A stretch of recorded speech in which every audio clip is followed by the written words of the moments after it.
What if the philosopher Martin Buber had an Alexa, or if you're more into Apple, Siri? How would he have talked to it? How would he have addressed it? As you or as it?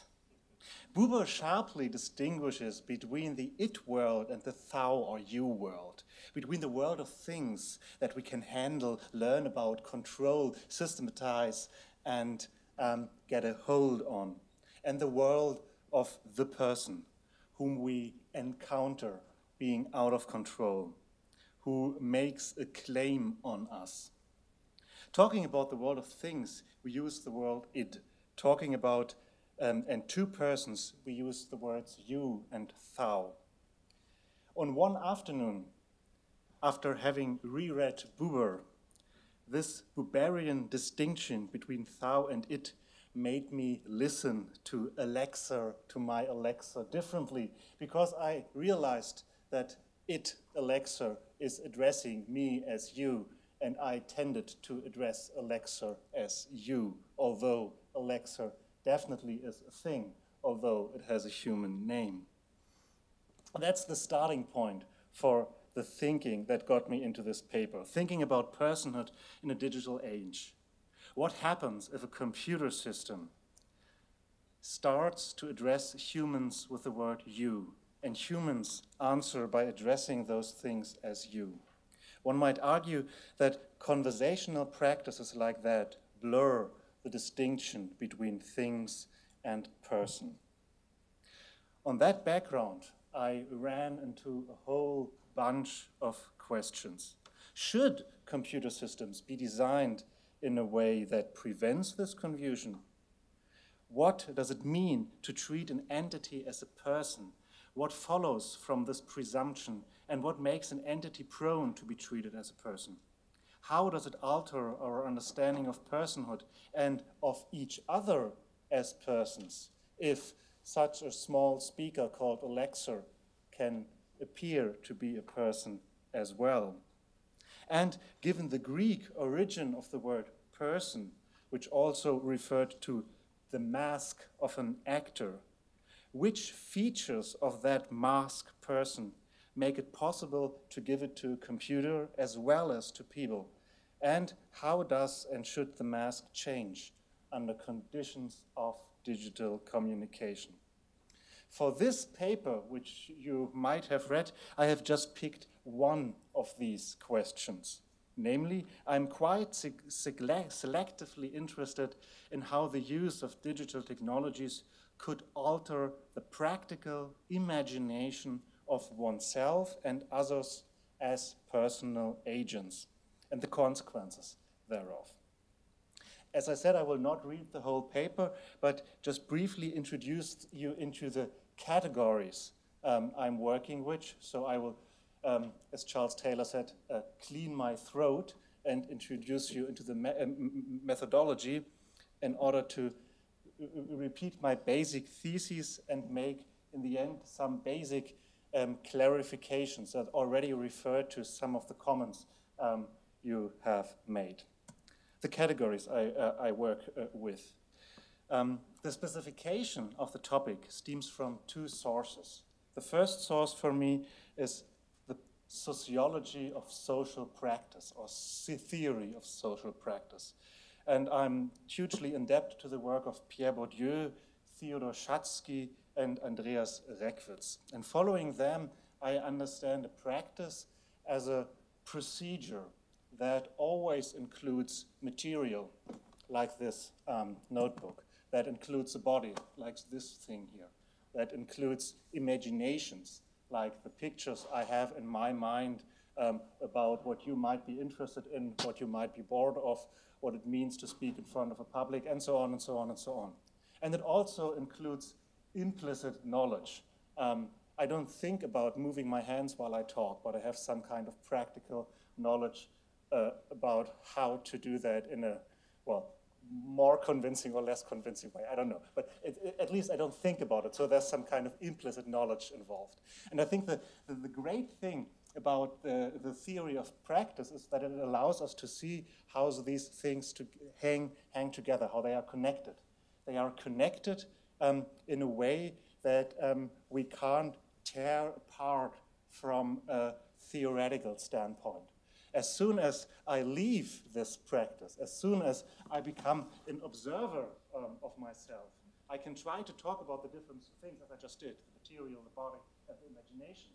But I lose, so to say, the hold on the practical logic that makes these things be interconnected while I actually am inside that practice.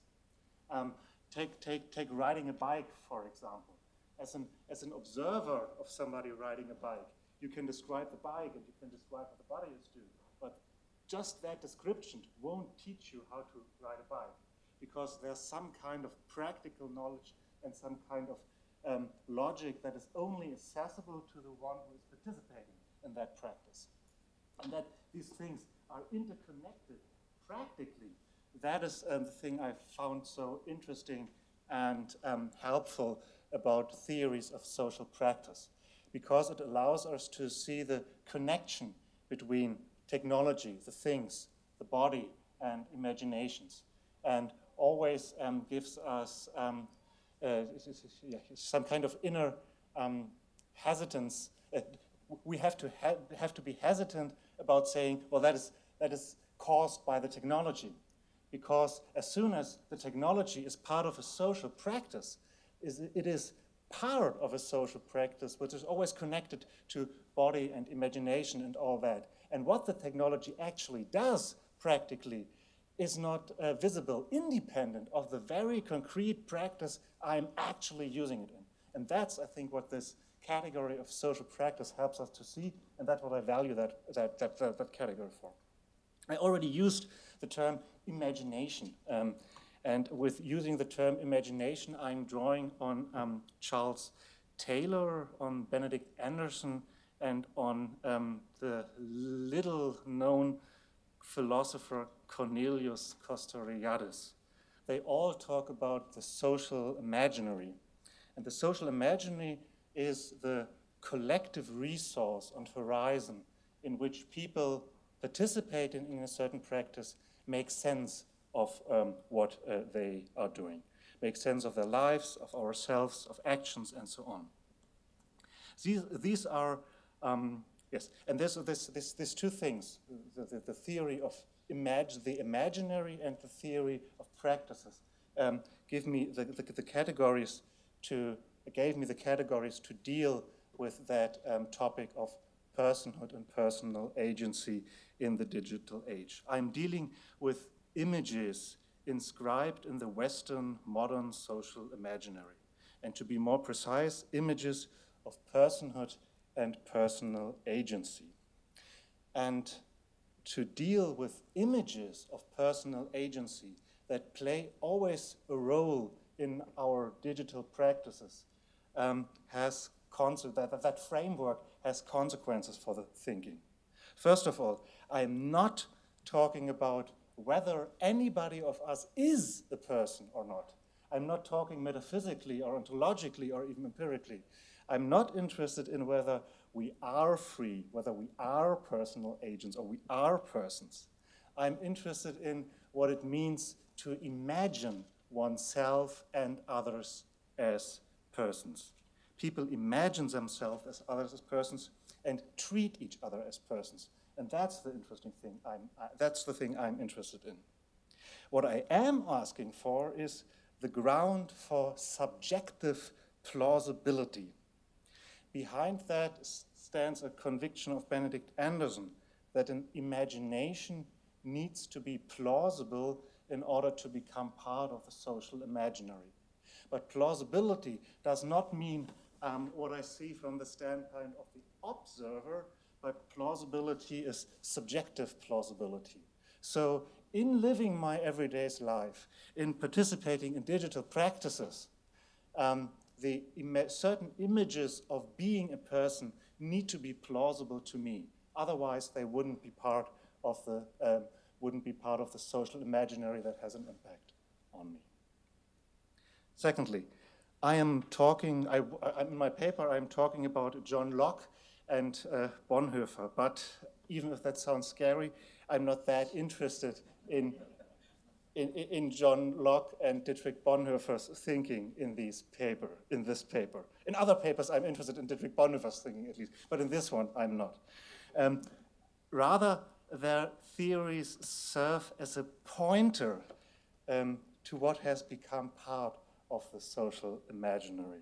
And that is not a matter of theory from the academic observer's perspective. Rather, the social imaginary names the imaginations people participating in practices have as an horizon that helps them to make sense of the world and their action plans. And last but not least, we're talking about categories. To use the word imaginary or imagination might sound as if I were talking about a toothless tiger or mere fictions. Oh, that's just an imagination in one's head. That needs to be harmless. It is not. And Cornelius Castoriadis' work has helped me to see why it is not harmless. I'm not talking about individual imaginations only, but about the social imaginary as a resource and horizon of individual and collective actions. And according to Castoriadis, the social imaginary does not only persist in people and their minds and their actions, but foremostly in institutions and symbols. Let's take Benedict Anderson's famous imagination of the nation as an example. The image of the nation is not only about the images and feelings one might have singing a national anthem. It's not only the individual image one might connect with being part of one nation. The imagination is also institutionalized in walls, in frontiers, in laws, even in armed military. The forensic imagination of personal agency I'm talking about is also institutionalized in legal systems, in the way how a court system works and attributes an action to a person guilty of having committed that crime. Even if I stopped imagining myself as a person with agency or as a German citizen, I would still run into institutions that treat me as the personal agent and that treat me as a German citizen. To put it with Castoriadis' example, imaginations aren't fictions, they are armed. Using this category, I'm interested in different images of personhood. And you might think of a whole bunch of images of personhood. I'm trying to get some clarity into that. I'm trying to distinguish two, one connected with Locke and one connected with Dietrich Bonhoeffer. The first one I call forensic image of personal agency. And the forensic imagination imagines the personal agent as the defendant or potentially accused in a court situation. It is a three-figure relation that forms this imagination. There is the personal agent as a defendant or an accused. There is a judge who attributes certain actions to that person. And there are the actions of the people affected by that actions. On the other hand, I think we can talk about something called responsorial imagination. Responsorial imaginations imagine the personal agent as being faced with another person, a claim, a thou, to say it with Buber, or reality as such. This imagination presupposes just two positions: the encounter between an I and a thou, between a personal agent and some kind of reality that personal agent is reacting to. And I'm coming to an end. My thesis here is, while forensic imaginations of personal agency have been dominant so far, Under conditions of digital communication, they become more plausible in a toxic way and less effectful in a liberating way. Just 2 sentences about that. When we think about a digital pillory, when we think about digital scapegoating, those are social media practices that work only in the horizon of a forensic imaginary, and they destroy and hinder humans from flourishing. On the other hand, the work of what one could call seductive power and personalization on social media bypasses conscious decisions and thereby undermines the empowering effect of forensic imaginations. That puts a challenge to theology and ecclesial practices informed by theology, just because Christian education, preaching, and narratives often propagate forensic imaginations. I think that responsorial imaginations that have been less prevalent so far have more emancipative and liberating effects in a digital age. And very concretely, that would mean to tell different stories, because, said with Taylor, stories communicate social imaginations. Most likely those stories will be less about the impermeable mask of the hero, whose actions change history. More likely those stories will be about people who work together in relation to each other, in solidarity with each other and sympathetic for each other, sensitive to the ambivalence of contemporary existence, conscious of the powers that work through one's own activity and simultaneously not willing to stop working for the relative betterment. They will be about the porous mask on stage, which also come to be called persons. Thank you.